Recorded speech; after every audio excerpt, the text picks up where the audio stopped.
I didn't go camping to reconnect with nature. I went because I didn't trust myself around people anymore. 3 weeks earlier, I had been standing in the apartment kitchen, staring at my boyfriend's phone. The screen glowed in my hand like a confession waiting to be heard. For years with Ethan Carter, and somehow I still wasn't prepared for what I found. The messages weren't dramatic.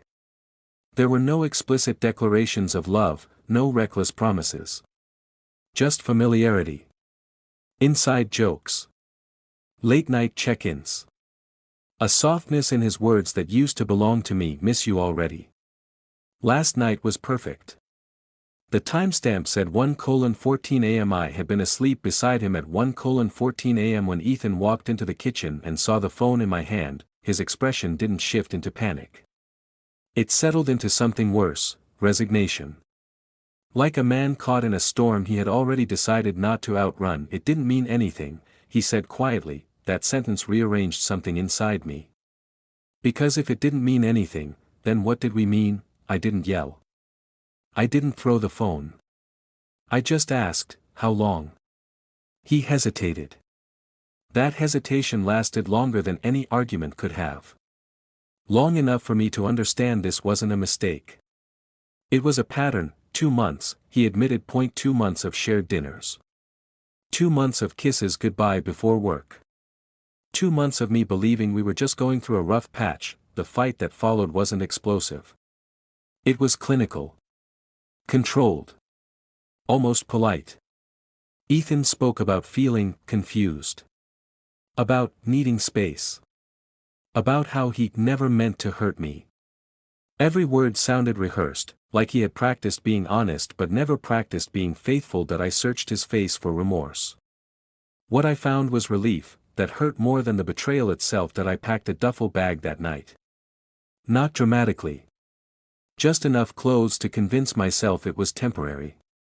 I left my favorite mug behind. Left the framed photo from our first vacation. Left everything that required emotional explanation. The weeks after felt hollow. I moved through my days like someone learning to walk again. Friends told me I deserved better. My sister said I should be angry. But anger requires energy, and I felt drained of everything except self-doubt. That I replayed every memory, dissecting it like evidence. Had I been too predictable? Too available? Too comfortable? Maybe I stopped trying. Maybe I trusted too easily. Maybe love makes you lazy when it shouldn't. Or maybe he just chose someone else. The silence in my new apartment was louder than any argument we'd had. At night, I reached across the bed without thinking. My hand met cold sheets instead of familiar skin. That absence became its own kind of bruise. That I realized something uncomfortable during those sleepless nights. I wasn't just grieving Ethan. I was grieving the version of myself that believed in forever. So I booked a campsite 3 hours away from the city. No signal. No neighbors. Just trees, a lake, and enough distance to hear my own thoughts without interruption. When I arrived, the air felt sharper, cleaner. The kind of quiet that doesn't judge you. I pitched my tent slowly, deliberately, as if building something stable might repair what had collapsed inside me. By late afternoon, the sun hovered low over the lake, casting gold across the water. I sat near the shore, knees drawn up, listening to the gentle rhythm of waves brushing against the rocks. For the first time in weeks, my mind wasn't racing. That it was just still. That I told myself this trip wasn't about moving on. It was about remembering who I was before I built my world around someone else's choices. The breeze shifted, warm against my skin. I closed my eyes, letting the sunlight settle over me, almost grateful for the simple physical sensation of being present. Then I heard footsteps on gravel behind me, slow. Unhurried. That I turned slightly, not fully, just enough to sense someone approaching. That a calm male voice broke the silence. Hey. I hate to bother you, but could you help me with some sunscreen? I can't reach my back. I opened my eyes, and for the first time since Ethan, my heart didn't ache. That it reacted. For a moment, I considered pretending I hadn't heard him, but I turned. The man standing a few feet behind me looked about my age, maybe a little older. Sunlight traced the edge of his shoulders, and there was an ease in his posture that felt unfamiliar to me, unguarded, almost steady. Sorry, he added with a half smile. Occupational hazard of camping alone. His voice carried warmth, not arrogance. That made it harder to refuse. It's fine, I said, standing up. I guess we're both proving we're not great at planning. He chuckled and stepped closer, handing me the sunscreen bottle. I'm Liam Brooks. Daniel Reed. The introduction felt oddly formal for a lakeside encounter, but neither of us commented on it. Liam turned his back to me, and I squeezed a careful line of sunscreen onto my palm. The contact was practical, distant. My mind tried to overanalyze it, but there was nothing intimate about the gesture, just two strangers helping each other avoid sunburn. Thanks, Liam said when I finished. He turned back around, studying me for a second longer than politeness required. You've got that I needed to get out of the city look. I crossed my arms lightly. Is that obvious? Only because I had it yesterday. There was no flirtation in his tone, just recognition that we ended up sitting on the same stretch of shoreline, a respectful distance apart. Conversation began cautiously, like testing the depth of unfamiliar water. He asked where I was from. I answered. I asked what brought him here. He said he needed quiet. The word lingered between us. Bad breakup, he asked eventually, not prying, just observant that I hesitated. 3 weeks ago, I wouldn't have admitted that to a stranger. But something about the isolation made honesty feel less risky. For years, I said. Ended recently. Liam nodded, absorbing it without theatrics. That's not just a breakup. That's a life shift. The accuracy of it surprised me. Most people minimized heartbreak, treating it like a temporary inconvenience. Liam spoke about it like something structural, like a fault line. He cheated, I added, the word tasting different out here than it had in my apartment. Liam didn't rush to respond. He looked out at the water instead, giving my confession space to exist. I'm sorry, he said finally. Not dramatically. Just steady that I found myself watching his reaction closely, searching for judgment or curiosity. There was neither. Only understanding that we talked until the sun dipped lower, the sky turning amber. The conversation drifted from relationships to work, from childhood memories to the strange comfort of being somewhere anonymous. Each exchange felt balanced. He listened as much as he spoke. For the first time since Ethan, I didn't feel like I was defending myself. As evening approached, Liam offered to share his camp stove. I make decent pasta, he said. It's my only survival skill. I surprised myself by agreeing. Cooking together was simple, almost domestic, but without expectation. The small coordination, passing utensils, dividing tasks, felt natural. Not loaded. Not heavy. At one point, he laughed at something I said, and the sound caught me off guard. It had been weeks since I'd heard laughter that didn't feel forced. I became aware of something unsettling. I was enjoying myself. That realization came with guilt. Was I moving on too quickly? Was distraction the same as healing? I didn't know. I only knew that sitting across from Liam felt lighter than sitting alone with my thoughts. As we ate, his phone buzzed on the picnic table. He glanced at the screen, and something shifted in his expression. The ease tightened into tension. You should get that, I said. He hesitated before standing. I'll be right back. He stepped away toward the trees, lowering his voice, but not enough to make it inaudible. I told you I needed space, he said into the phone. The sentence froze me. Space, the same word Ethan had used before everything unraveled. I stared at the flicker of the camp stove flame, trying to convince myself it meant nothing.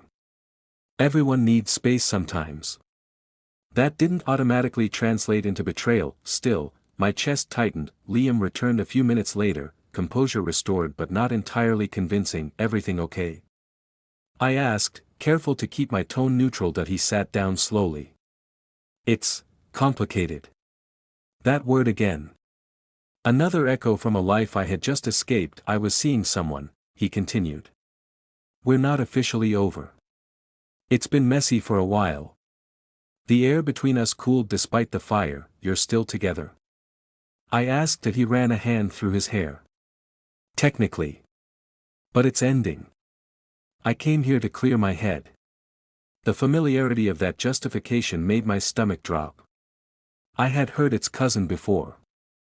I had believed its logic once that I studied Liam carefully now, no longer just a stranger at a lake but a man standing at the edge of someone else's unfinished story, and I felt the quiet, dangerous pull of history threatening to repeat itself.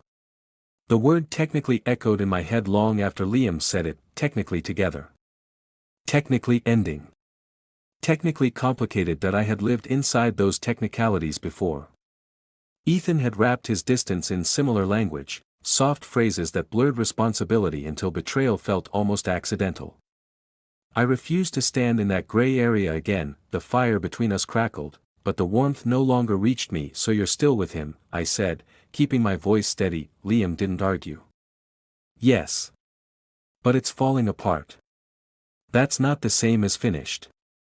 He looked at me then, really looked at me, as if trying to measure how much of his honesty I could handle. I didn't plan on meeting anyone here, he said quietly. Neither did I. The admission hung between us, heavy but clean that I stood, brushing sand from my hands, more to ground myself than to leave. I can't be part of something unfinished.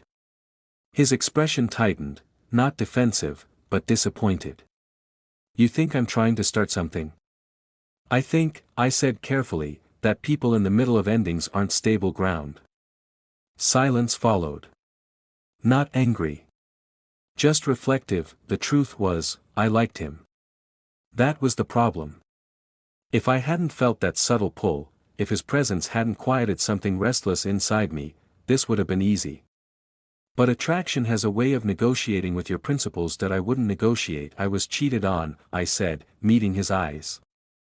I won't be the person on the other side of that story. The words didn't tremble. That surprised me. Liam absorbed the statement without interruption. The defensiveness I expected never came. Instead, he nodded slowly. That's fair, he said. You're right. The simplicity of his response unsettled me more than an argument would have done. He stared into the fire for a long moment before continuing. It's been over in everything but paperwork and habit. We stopped choosing each other months ago. I just didn't have the courage to say it out loud. I understood that fear. Ending something long-term feels like admitting failure. But avoiding the end doesn't make it kinder. Then say it, I replied. Clearly. Before anything new begins. He looked up at me, something resolute forming behind his eyes. You're asking me to close the door properly. I'm asking you not to leave it half open. The distinction mattered. Liam stood and picked up his phone. This time, he didn't walk far. He didn't lower his voice enough to create mystery. He simply stepped a few feet away, still within sight, and made the call that I didn't strain to listen, but fragments reached me, steady, direct, unmistakable. This isn't working anymore. It hasn't been for a while. We both deserve clarity. There was no cruelty in his tone. No blame. Just finality. When he ended the call, he didn't look relieved. He looked solemn. Endings, even necessary ones, carry weight. That he returned and sat across from me again. It's done, he said. That I searched his face for hesitation, for regret masked as resolve. What I found was something steadier, ownership. The night felt different now. Not lighter, exactly. More honest. You didn't owe me that, I said. I owed myself that, he replied. Then, after a beat, and maybe I owed you the respect. Respect. The word settled somewhere deep. We didn't move closer. We didn't blur the space between us. Instead, we sat in the quiet, two men who had drawn clear lines instead of crossing them. For the first time since Ethan, I felt something stronger than heartbreak. That I felt boundaries. The next morning, I woke before sunrise. The lake was still, a sheet of silver under the early light. I stepped outside the tent and breathed in the cold air, letting it sharpen my thoughts. Liam was already awake, sitting near the shore. Morning, he said softly. Morning. We didn't speak about the night before. We didn't need to. The decision had already shaped the space between us. I don't know what happens next, he admitted. That I considered that carefully. Neither do I said. But at least it won't start with a lie. That felt like progress. As the sun rose fully over the water, I realized something unexpected. I hadn't come here to replace Ethan. I hadn't even come here to meet Liam. I had come to see whether I would betray myself just to feel wanted again, and I hadn't. Liam stood beside me, close but not touching. Coffee, he asked, a small smile returning. That I let the question linger, not because I doubted him, but because for the first time in weeks, I wasn't afraid of choosing carefully. Yeah, I said finally, not because I needed him, but because I was ready to move forward, on my terms.